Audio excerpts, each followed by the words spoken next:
Mi esposa dijo que el bebé no era mío y me pidió que lo criara de todos modos. Pensé que mi matrimonio era sólido hasta que mi esposa me confesó que el hijo que llevaba en su vientre pertenecía a su jefe. Esperaba que me quedara, lo perdonara y lo criara en silencio. Años después, cuando la verdad salió a la luz públicamente, finalmente elegí mi propia dignidad. Cuando mi esposa me dijo que el bebé no era mío, la habitación no giró. Se quedó en silencio, como si el mundo hubiera decidido contener la respiración y observar lo que haría a continuación. Estaba de pie junto al fregadero de la cocina cuando lo dijo. Lo recuerdo porque el grifo había estado goteando toda la mañana, un sonido lento y hueco que siempre quise arreglar. El olor a café se había enfriado y la luz del sol se reflejaba en la encimera, atrapando el polvo que nunca logramos limpiar. Parecía una mañana normal. Eso fue lo que lo hizo más doloroso. Antes de todo esto, mi vida era simple en el mejor sentido.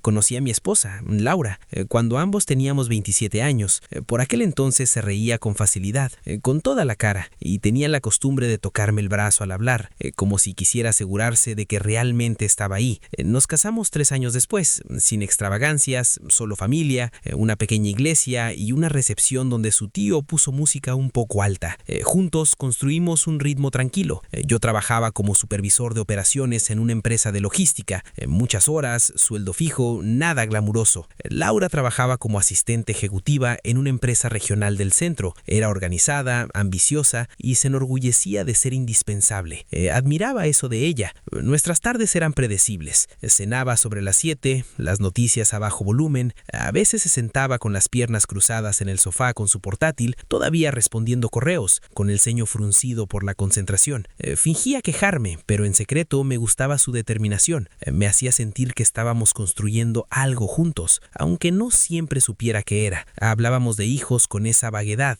como en futuro, que tienen las parejas. Todavía no, pero pronto, cuando las cosas se tranquilicen. Cuando Laura me dijo que estaba embarazada, sentí que algo se abría en mi pecho. Miedo, sí, pero también orgullo, una extraña y arraigada sensación de propósito. Empecé a arreglar cosas de la casa con más urgencia, el grifo que goteaba, la barandilla de la escalera suelta. Leí artículos sobre asientos de coche y planes de ahorro para la universidad a altas horas de la noche. Laura me observaba con una suave sonrisa, pero algo en sus ojos parecía distante. Me dije a mí misma que eran nervios. Había oído que el embarazo hace eso. La primera grieta real apareció silenciosamente. Empezó a trabajar más tarde. Al principio tenía sentido. Grandes proyectos, un jefe exigente. Llegaba a casa cansada, con los tacones en la mano y los hombros hundidos. A veces se iba directa a la ducha sin decir mucho. Yo me quedaba ahí de pie, sosteniendo un plato que había mantenido caliente, escuchando correr el agua. Su teléfono ya no se separaba de ella, ni en la encimera, ni boca arriba sobre la mesa como antes, siempre en el bolsillo, siempre en silencio. Cuando sonó, lo miró y se fue a otra habitación. Una vez, medio en broma, le dije, ¿planeas escaparte o algo así? Sonrió, pero no le llegó a los ojos. Te lo estás imaginando, dijo demasiado rápido. Quería creerle, y así lo hice. La noche antes de su cita, la de cuando se suponía que íbamos a oír los latidos, apenas durmió. Se daba vueltas, suspirando, apretándose la mano contra el estómago como si fuera a la vez consuelo y carga. Le pregunté si estaba bien.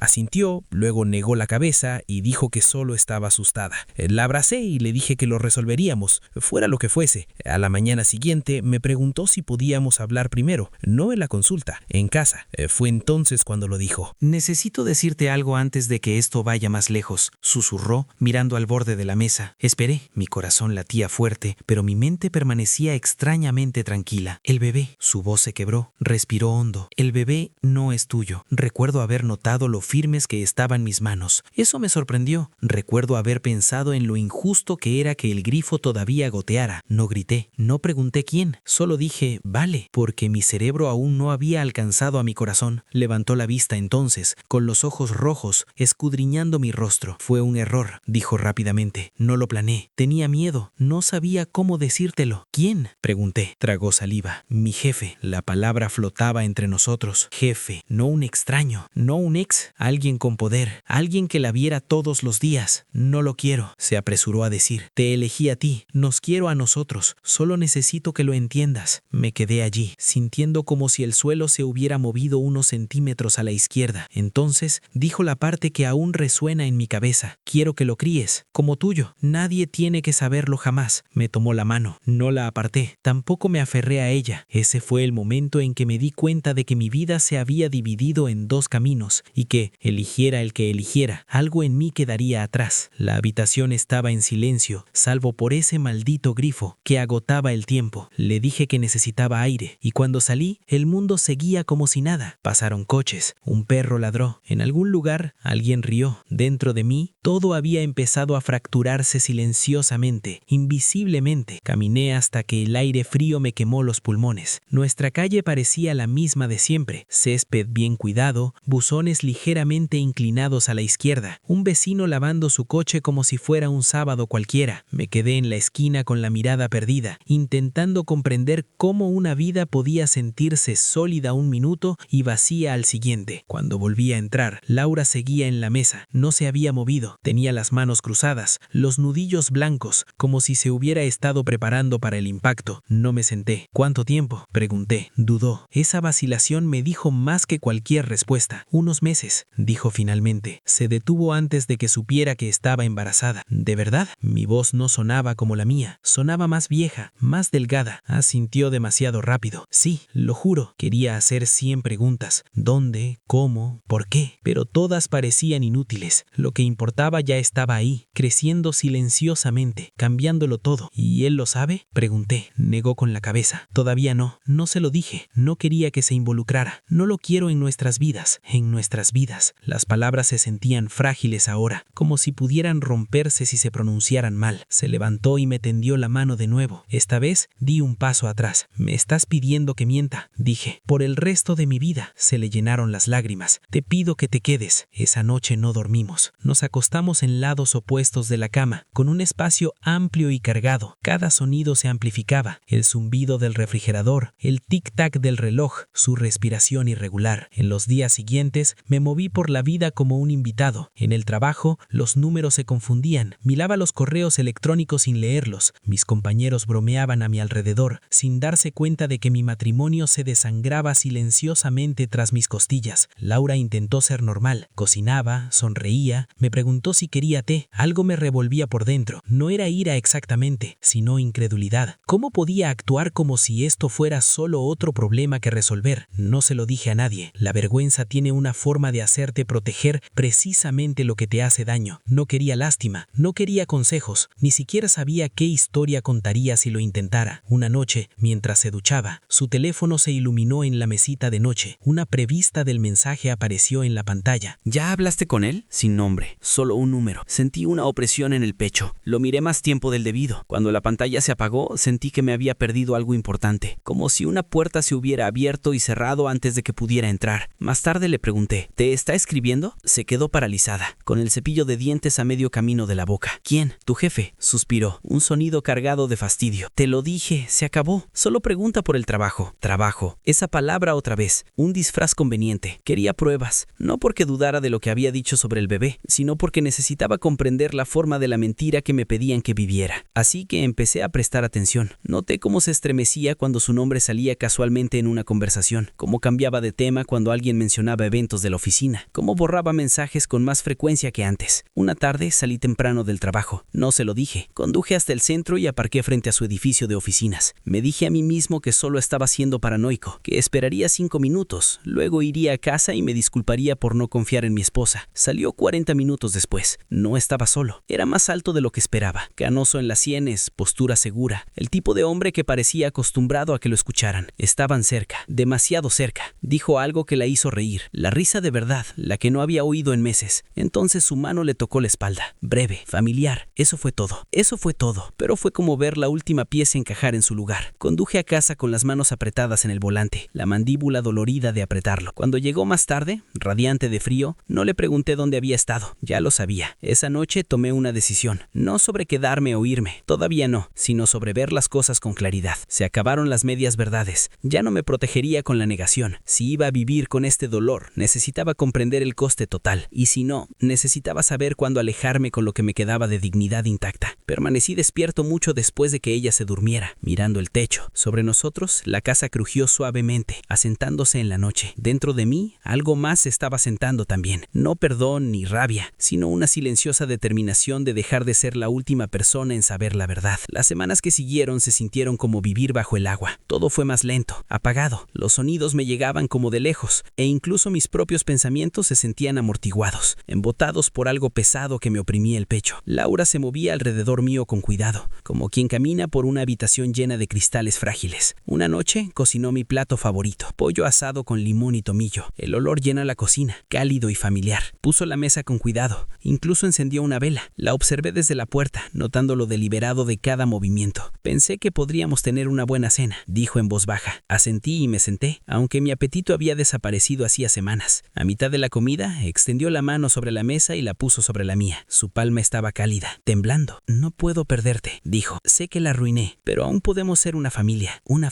construida sobre el silencio. Retiré la mano con suavidad. Sigues diciendo eso, respondí, pero no creo que entiendas lo que preguntas. Tragó saliva. Entiendo más de lo que crees. ¿Y tú? Pregunté, porque cada vez que imagino a ese niño llamándome papá, también imagino lo que pasa cuando pregunta a quién se parece, o cuando a alguien en tu oficina se le escapa algo, o cuando tu jefe decide que quiere involucrarse. Su rostro se tensó. Eso no pasará, no lo sabes, dije, no lo controlas. Fue entonces cuando su tono cambió. No quiere tener hijos, dijo rápidamente. Lo dejó muy claro. La forma en que lo dijo, también practicado, me dio escalofríos. ¿Hablaste de ello?, dije. Dudó. Solo un segundo. Sí, admitió. Cuando le dije que estaba embarazada, dijo que apoyaría cualquier decisión que tomara, pero no quiere ser padre. La habitación se sintió repentinamente más pequeña. Así que se lo dijiste, dije en voz baja. Tenía que hacerlo, susurró. Tenía miedo. Me recosté en la silla. La vela parpadeaba entre nosotros, proyectando sombras en las paredes. ¿Y qué dijo de mí?, bajó la mirada. Esa fue respuesta suficiente. Después de esa noche, dejé de fingir. No grité, no acusé. Simplemente me retiré. Empecé a dormir en el sofá. Trabajaba hasta más tarde. Salía a correr por las mañanas hasta que me ardían las piernas, solo para sentir algo real. Laura intentó apartarme. Lloró, se disculpó, prometió transparencia, incluso sugirió terapia, pero cada solución que me ofrecía me obligaba a tragarme la verdad y llamarla amor. No podía hacerlo, todavía no. Entonces llegó a la cita. Me preguntó si iría. Por favor, dijo, no quiero ir sola. Me senté a su lado en la sala de reconocimiento en penumbra, con la rodilla rebotando sin control. El técnico sonrió amablemente y extendió el gel sobre el estómago de Laura. La pantalla cobró vida. Allí estaba, una pequeña e inconfundible forma, un latido. Sentí que se me cerraba la garganta. El sonido llenó la habitación, rápido, insistente, vivo. Por un momento, todo lo demás se desvaneció. No eran mentiras, no eran traición, solo esa rítmica prueba de existencia. Laura me apretó la mano, sus ojos brillaban con lágrimas. Es perfecto, susurró. Él no lo es. Asentí porque no podía confiar en mi voz. Esa noche me senté sola en la oscura sala de estar, repitiendo el sonido en mi cabeza. Mi teléfono vibró en la mesa de centro. Número desconocido. Lo dejé vibrar 2 veces antes de contestar. ¿Hola? Hubo una pausa, luego una voz de hombre, tranquila, controlada, inconfundiblemente segura. Soy Mark, dijo, el jefe de Laura. Se me encogió el estómago. Creo que deberíamos hablar, continuó. De hombre a hombre. No respondí de inmediato. Me quedé mirando a la pared. Una foto enmarcada de Laura y yo en nuestra luna de miel, ambos bronceados y sonriendo como si no tuviéramos nada que ocultar. ¿Sobre qué?, pregunté. Sobre el niño, dijo, y sobre lo que es justo. Justo. La palabra me supo amarga. Nos vimos a la tarde siguiente en un café tranquilo. Llegó temprano, ya sentado, ya en control. No se levantó cuando me acerqué. Simplemente señaló la silla frente a él. Quiero que sepas, empezó, nunca tuve la intención de perturbar tu matrimonio. Me reí una vez, un sonido breve y sin humor, y sin embargo, aquí estamos. Se inclinó hacia adelante. No quiero que mi nombre se vea involucrado. Tengo una reputación, una familia propia. Eso me afectó más de lo que esperaba. Yo también, dije. Él asintió, como reconociendo una pequeña inconveniencia. Por eso creo que es mejor que críes al niño. En silencio, Laura asintió. Ahí estaba, la expectativa, la suposición de que mi papel era absorber el daño. Yo aportaré económicamente, añadió, discretamente. Lo miré y luego, de verdad, el reloj caro, la tranquila certeza, la forma en que hablaba, como si el resultado ya estuviera decidido. En ese momento algo se endureció dentro de mí. Necesito tiempo, dije. Él sonrió. Por supuesto, pero no tardes demasiado. Estas cosas suelen hacerse públicas. Al salir del café, sus palabras resonaron en mi cabeza. Públicas. Entonces me di cuenta de que no se trataba solo de un niño. Se trataba de poder y de lo fácil que esperaban que me esfumara en sus decisiones. No le conté a Laura de la reunión enseguida, no porque quisiera protegerla, sino porque necesitaba comprender lo que sentía antes de expresarlo con palabras. La ira estaba ahí, sí, pero debajo había algo más silencioso y peligroso: claridad. Durante semanas había estado reaccionando, absorbiendo, dejando que las decisiones se tomaran a mi alrededor, sentada en salas donde se discutía mi vida como un problema a resolver. Esa reunión con Mark desvaneció cualquier ilusión que aún tuviera de que se trataba de amor, miedo o errores. Se trataba de conveniencia. Empecé a prepararme, sin dramatismo, sin ruido. Reuní documentos, hablé con un abogado durante mis pausas de almuerzo, sentada en mi coche con el motor apagado, el volante caliente bajo mis manos. Aprendí cuáles eran mis derechos, cuáles no lo eran. Aprendí lo complicada que se vuelve la verdad cuando se retrasa. En casa, Laura me observaba con ojos nerviosos. «Te estás alejando», dijo una noche mientras doblaba la ropa en silencio. «Llevo un tiempo ausente», respondí. «Te estás dando cuenta ahora». Ella se estremeció. «Por favor, no hagas esto», susurró. «Aún podemos arreglarlo». La miré, realmente, a la mujer con la que me casé, en la curva de sus hombros, en la peca familiar cerca de su clavícula. Vi miedo allí, miedo real, pero también vi expectativas de que me doblegara. Siempre lo había hecho. «Necesito honestidad», dije. «No planes hechos sin mí». Ella asintió rápidamente. «Entonces seamos honestos. ¿Qué quieres?». La pregunta me tomó por sorpresa. Abrí la boca, luego la cerré. Aún no lo sabía. El embarazo avanzó. Su barriga se redondeó. Desconocidos le sonreían en los supermercados. «Felicidades», decían. Cada vez algo se retorcía en mi interior. No celos, ni odio, sino dolor por una historia que me habían arrebatado. Mark no dejaba de enviar mensajes. A veces era educado, a veces cortante. Una vez era impaciencia. Necesitamos ultimar los preparativos, arreglos, como si fuera un almacén para sus consecuencias. El punto de quiebre llegó en el evento festivo de la oficina de Laura. Me pidió que fuera. «Quedará raro si no vas», dijo. «La gente empieza a notarlo». Otra vez esa palabra. Llevaba un traje que no había tocado en años. Al entrar al local, sentí miradas sobre nosotros, sobre su vientre, sobre mi mano, que descansaba allí automáticamente, como si la memoria muscular aún no se hubiera adaptado a la realidad. Mark estaba de pie al otro lado de la sala, riendo con sus colegas, con la mano en la espalda de su esposa. Su esposa. Laura se tensó a mi lado. Lo sentí. Un cambio sutil, una respiración contenida demasiado tiempo. En un momento dado, levantó una copa para brindar. Habló de trabajo en equipo, integridad, valores familiares. Algo dentro de mí se quedó en silencio. Tras los aplausos, se acercó a nosotros. Todos sonrisas. «Estás maravillosa», le dijo a Laura. Luego, volviéndose hacia mí: «Me alegra verte». Le extendí la mano. La estrechó con firmeza y confianza. «Felicidades», añadió en voz baja. «Debes estar emocionado». Lo miré a los ojos. «¿Ser padre?», pregunté con calma. Laura respiró hondo. La pausa fue breve, pero perceptible. «Sí», dijo Mark. «Eso». Sonreí, no porque me sintiera bien, sino porque me sentía acabado. Una semana después, todo se desmoronó. La esposa de Mark llamó a nuestra puerta un martes por la tarde. Supe quién era antes de que hablara. Había algo rígido en su forma de estar, con el bolso apretado contra el pecho. «Creo que nuestras parejas tienen algo en común», dijo en voz baja. Laura palideció. No lo negó, no dijo nada. La verdad se derramó a pedazos. Mensajes de texto, citas, conversaciones susurradas, el embarazo, el dinero, el plan. La esposa de Mark escuchó sin llorar. Cuando terminó, asintió una vez. «Gracias por no mentirme», dijo. «Eso es más de lo que él hizo». Lo que siguió no fue explosivo, fue lento, legal, público como suelen ser los escándalos. No con gritos, sino con susurros que viajan más rápido que la verdad. Mark fue puesto de baja, luego dimitió en silencio. Los colegas de Laura dejaron de mirarla a los ojos. En casa, el silencio se volvió insoportable. «Nunca quise esto», dijo una noche, sentada en el borde de la cama, con las manos sobre el estómago. «Solo nos quería a nosotras». Me senté frente a ella, exhausta de un modo que el sueño no podía aliviar. «Te creo», dije, «pero desear algo no lo hace correcto». El bebé nació una mañana gris de principios de primavera. Yo estaba allí, tomé la mano de Laura, oí el primer llanto, y en ese momento comprendí algo con claridad por primera vez en meses. Podía amar a este niño, de verdad, pero amarlo no significaba borrarme de mi mente. Pedí el divorcio 2 semanas después, no por despecho, no por venganza, sino porque la dignidad, una vez perdida, es muy difícil de recuperar, y ya había perdido demasiado tiempo intentando ser la solución a las decisiones de los demás. días. El divorcio fue más silencioso de lo que esperaba, sin gritos, sin escenas dramáticas, solo papeleo, firmas y largas pausas donde antes vivían las palabras. Laura no se opuso. En cierto modo, eso dolió más que si lo hubiera hecho. Fue como otra confirmación de que siempre supo que esto vendría, pero no cuándo. Me mudé a un pequeño apartamento al otro lado de la ciudad. Olía ligeramente a pintura fresca y alfombra vieja. La primera noche allí, me senté en el suelo con la espalda contra la pared y escuché los sonidos desconocidos del edificio al asentarse. Dormí mal, pero al despertar sentí algo nuevo en el pecho, espacio. El bebé Evans se quedó con Laura, por supuesto. El nombre de Mark nunca apareció en el certificado de nacimiento. Enviaba dinero a través de abogados, con cuidado, en silencio. Nunca volví a hablar con él. Durante un tiempo no supe qué papel desempeñaría en la vida de Evans. Laura me preguntó una vez, con voz cautelosa, ¿todavía quieres verlo? Lo pensé un buen rato antes de responder. Quiero que crezca siendo amado, dije, pero no puedo ser su padre. Entonces lloró, no muy fuerte, solo lágrimas resbalando por su rostro mientras asentía. Era la primera vez que no me pedía que llevara algo que no era mío. Nos instalamos en una distancia extraña y respetuosa. De vez en cuando llegaban noticias, fotos, hitos. Le deseé lo mejor a Evan a mi manera discreta, sin involucrarme en una historia que solo se complicaría con el tiempo. La sanación no llegó de golpe. Algunas mañanas me despertaba buscando un teléfono que no estaba. Algunas noches repasaba conversaciones, preguntándome dónde podría haber hablado antes, dónde podría haberme ahorrado meses de silencio. Pero poco a poco, casi imperceptiblemente, la vida empezó a volver a mí. Volví a cocinar, comidas de verdad. Arreglé el grifo que goteaba del apartamento, sonriendo ante el absurdo alivio que me daba. Corría por las noches, no para escapar, sino para sentir el ritmo constante de mi propia respiración. En el trabajo, asumí un nuevo rol, más responsabilidad, más confianza. Por primera vez en mucho tiempo, me sentí valorado por quien era, no por lo que estaba dispuesto a tolerar. Meses después, me encontré con la esposa de Mark en un supermercado. Parecía más ligera, más tranquila. Gracias, dijo simplemente. ¿Por qué? Respondí. Incluso cuando te costó. Eso se me quedó grabado. Solía pensar que la dignidad era algo ruidoso, algo que se defendía con voz alzada y líneas duras. Ahora lo sé mejor. La dignidad es silenciosa. Es el momento en que decides que no desaparecerás para que alguien más se sienta más cómodo. Laura y yo hablamos por última vez aproximadamente un año después de que el divorcio fuera definitivo. Nos reunimos para tomar un café. Punto neutro. Lo siento, dijo, no desesperada, no a la defensiva, solo honestamente. Lo sé, respondí, y lo decía en serio. Cuando me alejé, no quedaba rabia, solo aceptación. Algunas historias no terminan como las planeamos, pero aún así pueden terminar limpiamente. Hoy, mi vida es más pequeña en algunos sentidos, más rica en otros. He aprendido que el amor sin verdad no es amor, es perseverancia, y la perseverancia, sin dignidad, te destroza lentamente. A veces, tarde en la noche, pienso en el hombre que era, parado frente al fregadero de la cocina, escuchando el grifo gotear mientras mi mundo se desmoronaba. Ojalá pudiera decirle esto: tienes derecho a irte, tienes derecho a elegirte a ti mismo, y hacerlo no te hace desalmado, te hace completo. Si estuvieras en mi lugar, ¿te habrías quedado a criar al niño o habrías elegido mi camino? Cuéntamelo en los comentarios, y si esta historia te conmovió, considera suscribirte. No estás tan solo como crees.